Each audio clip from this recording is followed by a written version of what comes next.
আমি Apple master থেকে শিয়া বলছি। তো আজকে আমি একটা কাজের ভিডিও শেয়ার করবো, সেটা হচ্ছে আপনারা অনেকেই আছে যে আইসি চেঞ্জ করতে গেলে, যেমন এই ধরনের পেস্টিং করা আইসিগুলো যেগুলো থাকে সেগুলো আপনারা চেঞ্জ করতে গেলে হিট হিট দেওয়া এটা কাজ করতে গেলে অনেক সময় আছে ব্যাক সাইডে বা অন্য অন্য সাইডের পার্টসগুলো নষ্ট হয়ে যায়, এবং কাজটা সঠিকভাবে হয় না, কাস্টমারের ক্ষতি হয়ে যায়।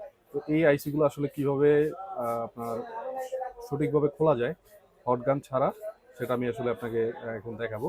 আপনার ভিডিওর সাথে থাকেন। এই প্রবলেম ফোনটার এখন বর্তমান প্রবলেম হচ্ছে এটা বেসব্যান্ড নাই, নো মডার্ন ফার্মওয়্যার, এটা ফ্লাশ করা হয়েছে, এখন আনএক্টিভ মোডে আছে। তো এই ধরনের সমস্যাগুলো আমি যতটুকু দেখলাম 80% কোয়ালকমের 8 এবং 8 প্লাসের ক্ষেত্রে এই ডব্লিউটিআর আইসিটাই নষ্ট হয়ে থাকে। তো সেক্ষেত্রে আপনার যদি অরিজিনাল ডব্লিউটিআর আইসি আপনি লাগান, তো 100% এই সমস্যাটার সমাধান হবে। তো আমরা এখন এটার যে আপনার সাইডের যে গ্লুগুলো আছে এটা কাটিং করব। কাটিং করার পরে তাতালের মাধ্যমে এই আইসিটা রিমুভ করব সেফলি। তো আপনারা এটা প্রসেসটা একটু ভালো করে খেয়াল করেন। তো আমি আজকে একটা আর্ট নাইফ ইউজ করব। এটা হচ্ছে সম্ভবত নামটা কি আমার মনে নেই, নামটা একটু দেখে নিই। হংথাই, হ্যাঁ হংথাই। এই ব্লেডটা ইউজ করব এই সাইডের গুলোটা কাটার জন্য। আমি বেসিক্যালি 11 নম্বর ইউজ করি, তো আজকে আমি এটা দিয়ে একটু টেস্ট করে দেখবো এটা দিয়ে কাজটা কেমন হয়। আমরা যথারীতি কুইক 861 হটগানের 230 এবং 50 এয়ার ফ্লো দিয়ে বোর্ডটাকে একটু গরম করে নিয়ে সাইডের পেস্টটা কাটিং করব।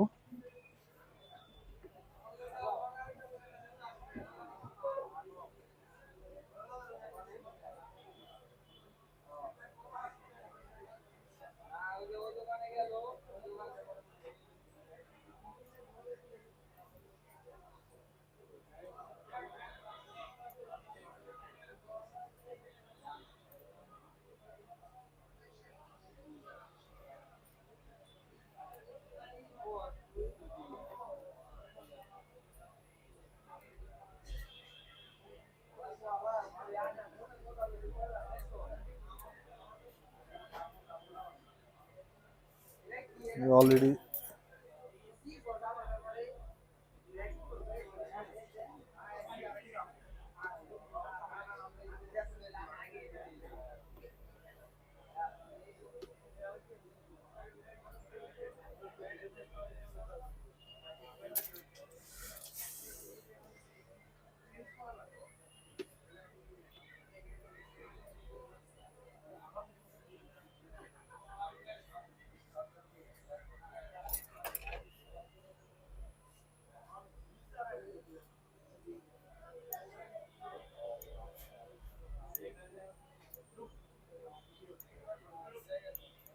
আমার কাছে এটা দিয়ে আসলে কাজ করতে ভালো লাগতেছে না, যার কারণে আমি এখন 11 নম্বর ব্রেক দিয়ে কাজ করব।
আমি এখন খুব সুন্দরভাবে এটার সাইডের পুরোপুরি গুলোটা পরিষ্কার করে নিলাম। এরপরে হচ্ছে আমরা আইসিটাকে তাতালের মাধ্যমে যেহেতু তুলবো, তো এটার উপরে কিন্তু একটা প্রলেপ আছে। এই প্রলেপটা থাকলে তাতালের যে হিটটা আছে বোর্ড ঠিক মতো অবজার্ভ করবে না আইসিতে, যার কারণে আমরা এটা রিমুভ করে নিচ্ছি।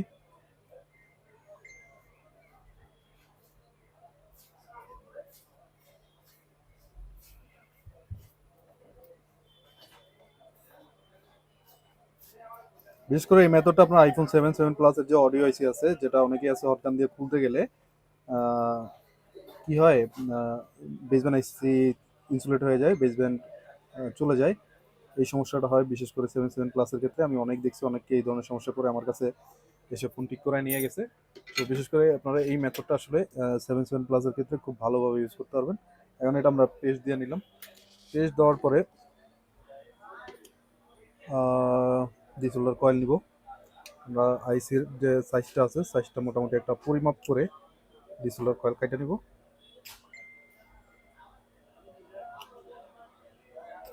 ডিসোলার কয়েল কেটে নিলাম। এরপরে হচ্ছে এই দুটাকে পাশাপাশি রাখবো, যেহেতু আইসির সাইজটা বড়।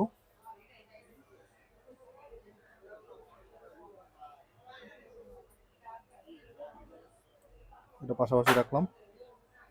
রাখার পরে ভালো মানের একটা তাতালের বিড ইউজ করতে হবে। আমি এখন ইউজ করতেছি সুগনের যে তাতালটা আছে এটা।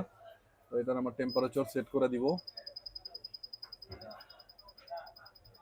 450। হ্যাঁ, 450। এরপরে হচ্ছে এটার উপরে আমরা তাতালের বিটের উপরে মোটামুটি একটু ভালো পরিমাণে রাং লাগাই নেব।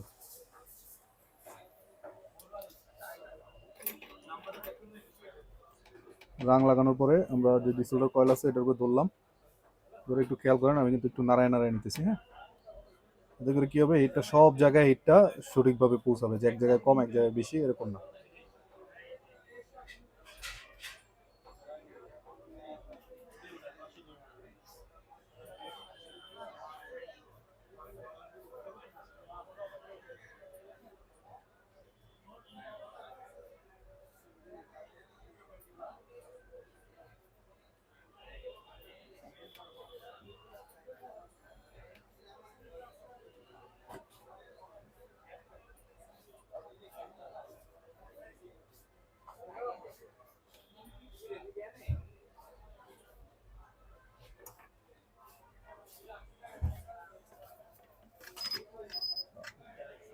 আমরা এখন তাতালের মাধ্যমে আইসিটা তুলে নিলাম। এখন একটু চেক করে দেখবো যে আমার আইসির নিচে যে প্রিন্টগুলো আছে প্রিন্টগুলো সব অক্ষত আছে কিনা।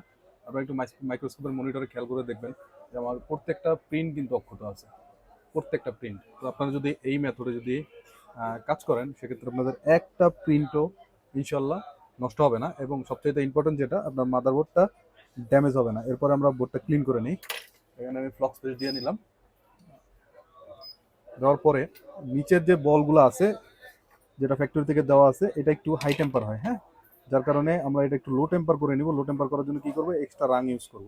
এক্সট্রা রাং ইউজ করলে কি হবে, নিচের যে টেম্পারেচারটা আছে ওইটা রাঙের যে টেম্পারেচারটা আছে ওইটা কমে যাবে। এরপরে কোনো ব্লেড টেলের কিছু দরকার নাই, তাতালের মাধ্যমে, যেহেতু আমাদের বোর্ডটা অলরেডি গরম আছে, তাতালের মাধ্যমে আলতো আলতো করে যে উপরে যে কালো পেস্টটা আছে ওইটা ক্লিন করে নিব। খুব বেশি জোরে প্রেশার দিয়ে দরকার নাই, তাহলে কিন্তু আপনার বোর্ডটা ড্যামেজ হয়ে যাবে, নিচে ইনসুলেট হয়ে গিয়ে লাল কালার গ্রাউন্ড বের হয়ে যাবে, একটার সাথে একটা শর্ট হয়ে যাবে। আমি এটা আস্তে আস্তে এটা পরিষ্কার করে নিচ্ছি।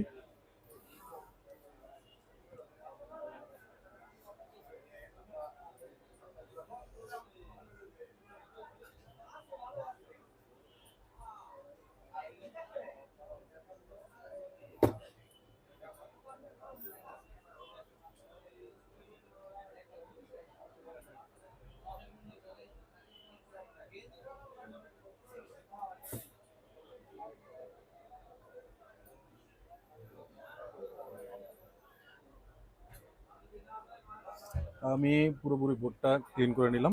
নেওয়ার পরে আমি এখন এটা ক্লিন করব। তো আমি রিকমেন্ড করব গুড উইক, এটা জাপানি, এটা সবচেয়ে বেটার উইক আপনার এই ক্লিনিংয়ের জন্য।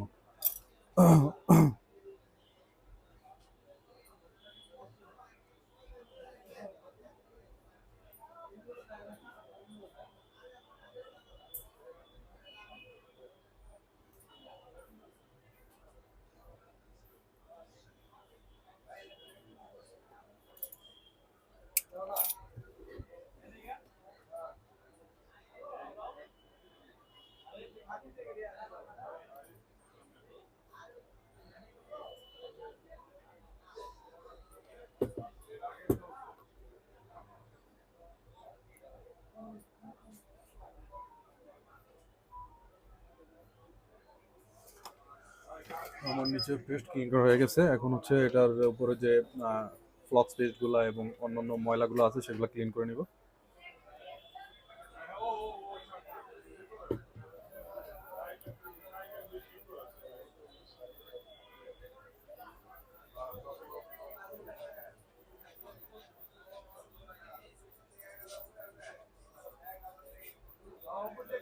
দেখতে পাচ্ছেন একদম কিন্তু ক্লিন হয়ে গেছে। তো এখানে আশেপাশে একটু করে এখানে একটু কালো স্পট আছে, তো কালো যে দাগটা আছে এটা আমরা রিমুভ করে নিব।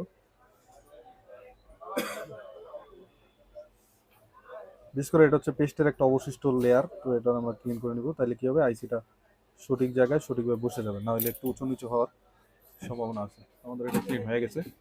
এখন আমাদের আইসি লাগানোর পালা। হচ্ছে আইসি, তো আমার কাছে এই আইসি অ্যাভেলেবেল আছে অরিজিনাল কোয়ালিটির। অরিজিনাল আপনি 10টা যদি কাজ করেন, আশা করি আপনার 9টা সেটেই আপনি রেডি করতে পারবেন, যদি আপনার আহ, এই ডব্লিউটিআর আইসিতে সমস্যা থাকে। তো আমরা এখন আইসিটা লাগাই নিব।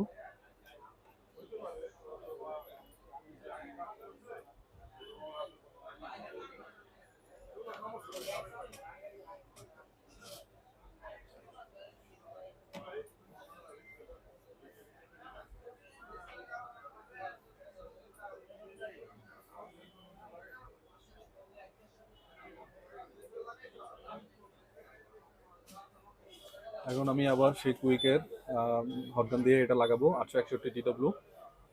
এখানে এখন টেম্পারেচার দেওয়া আছে আপনার 340, এয়ার 40।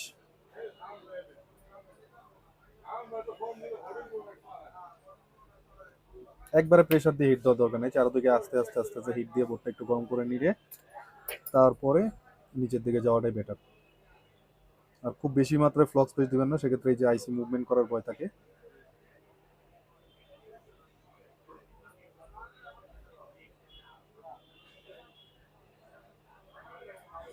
আমাদের আইসি লাগানো হয়ে গেছে।